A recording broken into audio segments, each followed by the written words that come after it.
It is March 30th, 2024, and this year, this is Holy Saturday.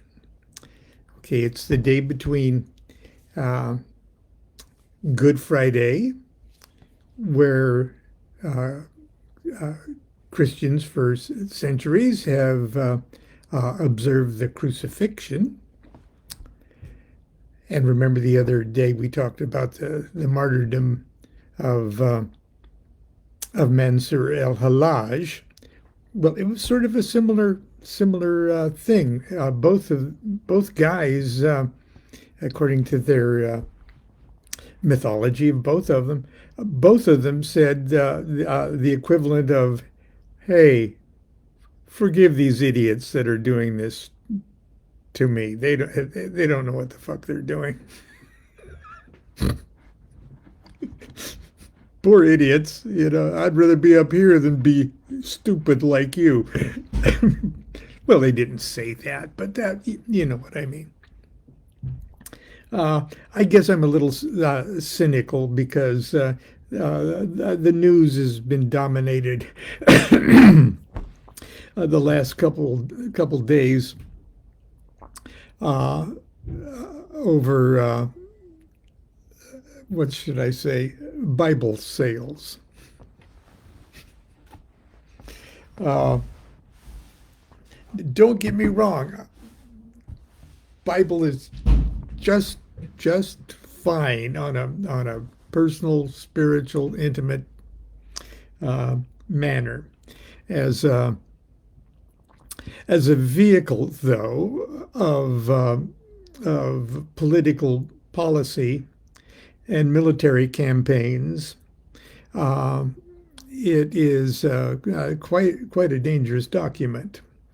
But the same could be said for lots of things. Be that as it may, all of this, what seems to me to be uh, at the very best, breathtakingly bad taste, and at the very least, whatever. Uh, you probably know what I'm talking about. The sale of uh,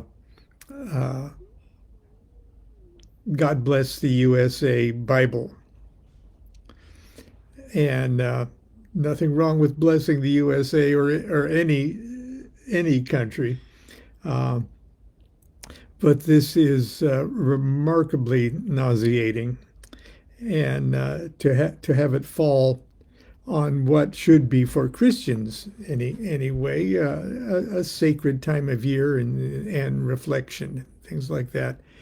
And instead, it's become a clownish pantomime of the most insulting. Anyway, what am I venting on you for? I'm going. This is Holy Saturday. Uh, this is the day, according to later fabricated Christian mythology, where dead Jesus goes to hell, and he had a duty to do down there. He went and freed all the people that went to hell because they didn't believe in Jesus because Jesus hadn't been born yet. So he went down there and he released from the fires of hell Adam and Eve, Abraham, Moses, all the people in the Bible that were in hell because of this time-space continuum glitch.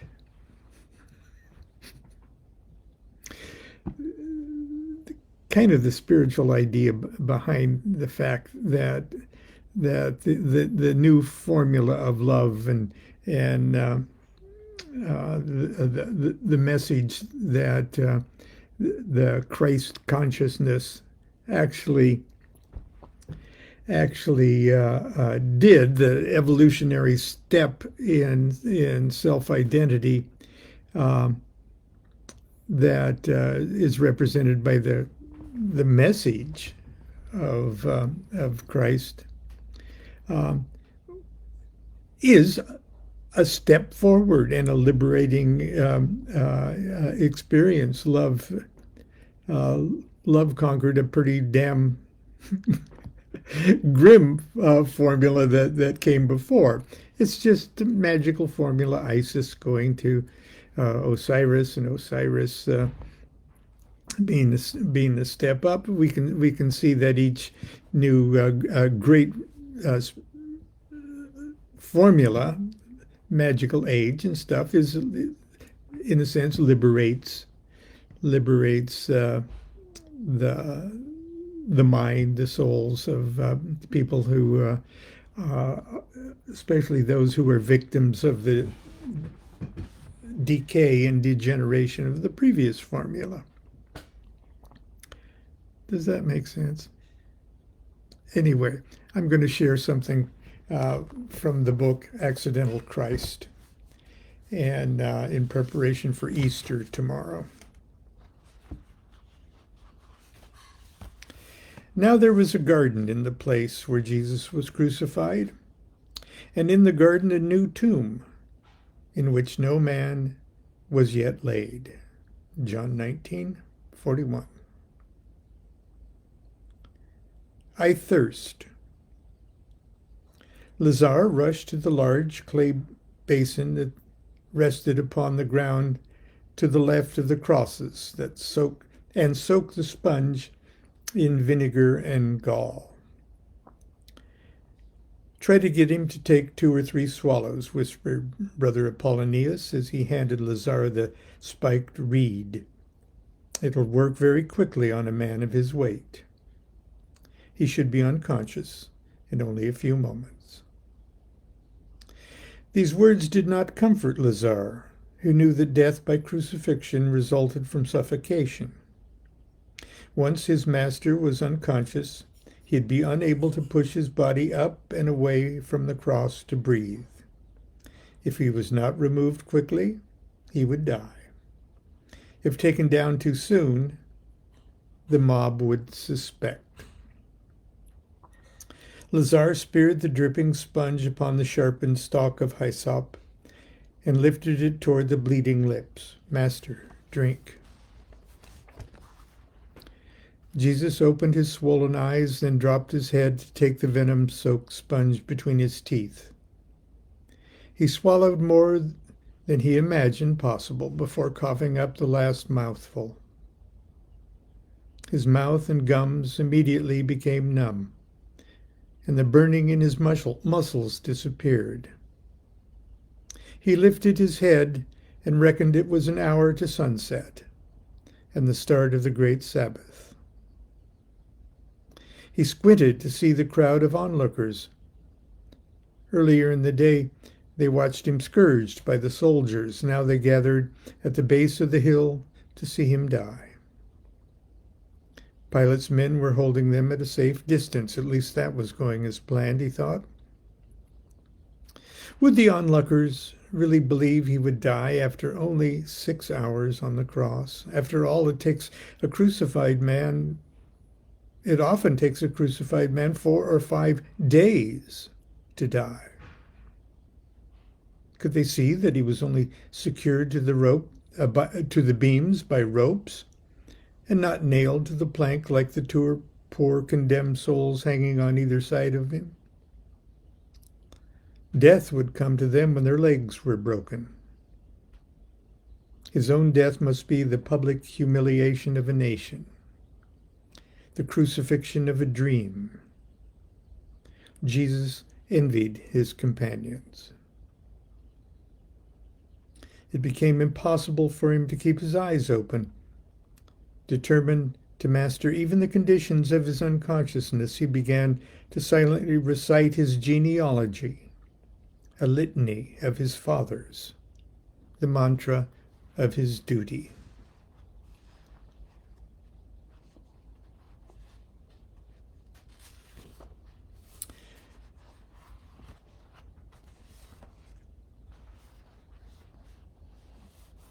And I'll read another section here. The soldiers came and broke the legs of the first and of the other who were crucified with him. But when they came to Jesus, they saw that he was dead already. So they did not break his legs. John 19, 32 and 33. The centurion directed his men to break the legs of the two condemned who still showed signs of life. This grim duty was dispatched by wedging a large flat stone behind the ankle to force the knee forward, then clubbing the leg just below the knee with one mighty blow with a large setting maul. Crippled thusly, it would no longer be possible for the crucified to push themselves into position to breathe. They would suffocate to death within a few minutes. When the first blow was delivered, the man cried out so loudly that Lazar feared Jesus would awaken or show signs of life. But Jesus did not awaken, nor did the pitiful cries of agony on his left and right stir him to movement.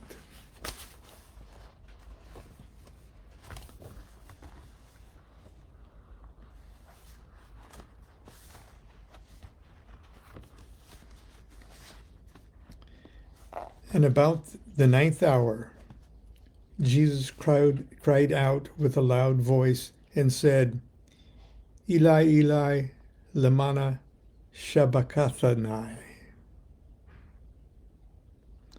My God, for this I was spared. That is the Aramaic translation. My God, for this I was spared.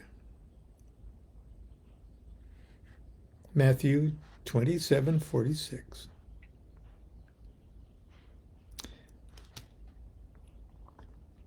All was quiet except for the sounds of the labored breathing of the three condemned. We go back and forth in time for these vignettes. So this is, in a sense, before what I just read. Even the crowd at the base of the hill was mute. Mary, the sister of Lazar, arrived accompanied by Jesus' mother, her sister Ruth, and the wife of Uncle Clopas. It broke the women's heart to see Jesus so cruelly displayed. Mary tried to comfort herself with the knowledge that if all went as planned, in 4 days she and her son, along with the sisters Mary and Martha, would be safely aboard one of Uncle Clopas's ships, bound for Smyrna, then on to Gaul, and the safety of the diasporic community. Mary was almost grateful. She'd become tired of the whole sad affair. She offered a silent prayer of thanks to Pontius Pilate. His willingness to arrange a mock execution of the King of the Jews in exchange for the secret deportation of this troublemaker did not come cheaply. Her Cana estate was now the property of Rome, and dear old Uncle Clopas's businesses were now in the hands of new and demanding Roman partners. He, too, would be joining the family in exile. Why did they have to beat him so? Look at him, he's lost so much blood, Mary said under her breath. The people must be convinced the execution is carried out, whispered Ruth. But see, your son is only tied to the beam. His flesh will soon heal. You'll see, my lady. Mary's eyes brightened for only a moment, then she sank to her knees and wept. Seeing this, the crowd around her began to mumble and stir. Jesus opened his eyes and looked down upon his mother and the loved ones. He wished they'd go away. It was bad enough he would not fulfill the dreams of his father and the efforts of generations. But to be mocked and scourged and spat upon, to be made to hang naked, to suffer for the rest of his days the shame and oblivion of foreign exile. He groaned through his pain. My God, for this I was spared.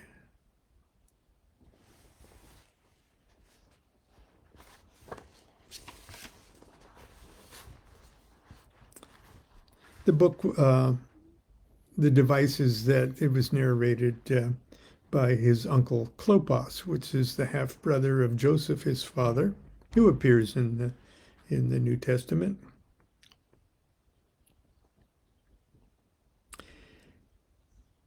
The epigraph, he came to his own, and his own did not receive him.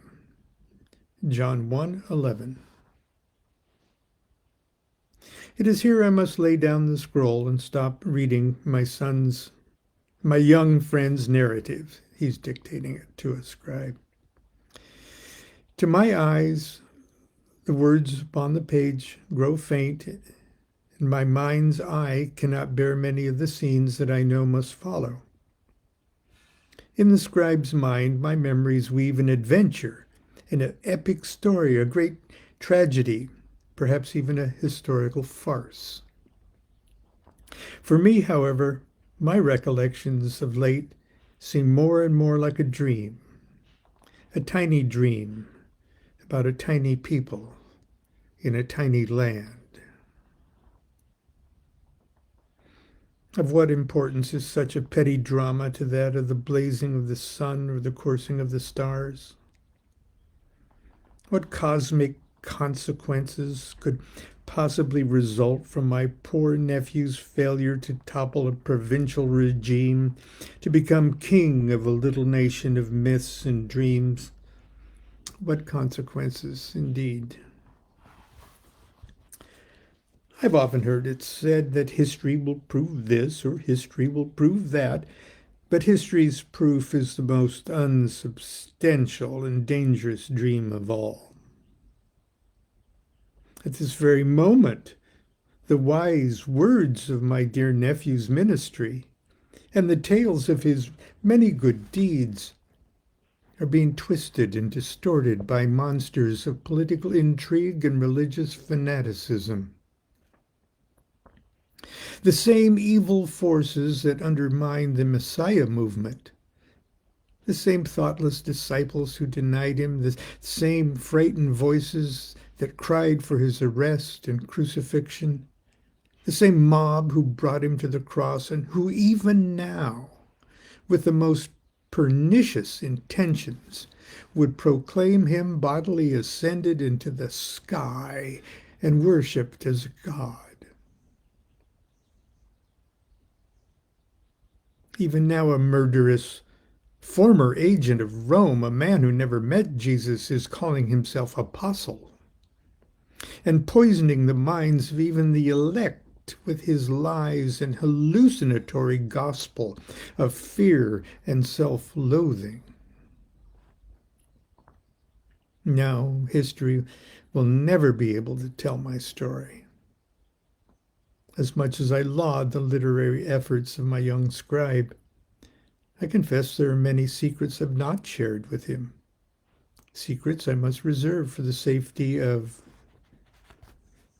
and it's a blank indicated by three crosses, who now dwells near me and our family in this verdant land so far from the bloody dust of Judea. Secrets that, God willing, might preserve the vine for another season. But I'm done with plots. I've given my word and I shall keep it. I will soon carry my secrets to the grave. James must do what he must do without the aid of his uncle Clopas.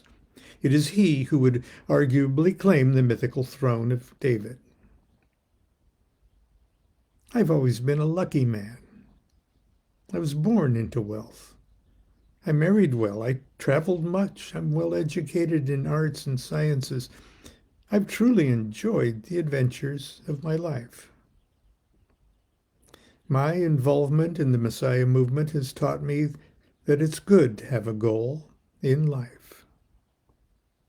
but it's not good to define your life by that goal. Doing so will only guarantee disappointment. All of us are accidental Christs, thrust awkwardly to stumble toward godhood by factors infinite and unknown. If I were to share my secret, I would tell you to rise from your stumbling and take wing. Welcome your accidental adventures. Enjoy the aimless winging of your soul. For in truth, our aimless winging is at once the beginning, the middle, and the end of our journey. And at the risk of putting myself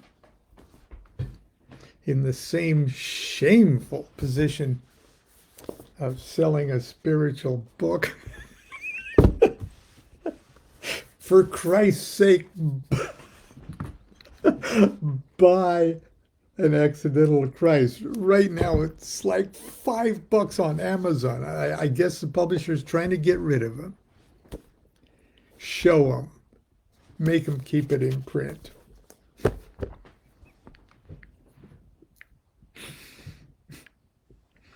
Until tomorrow, Easter Sunday, the sign of Osiris risen.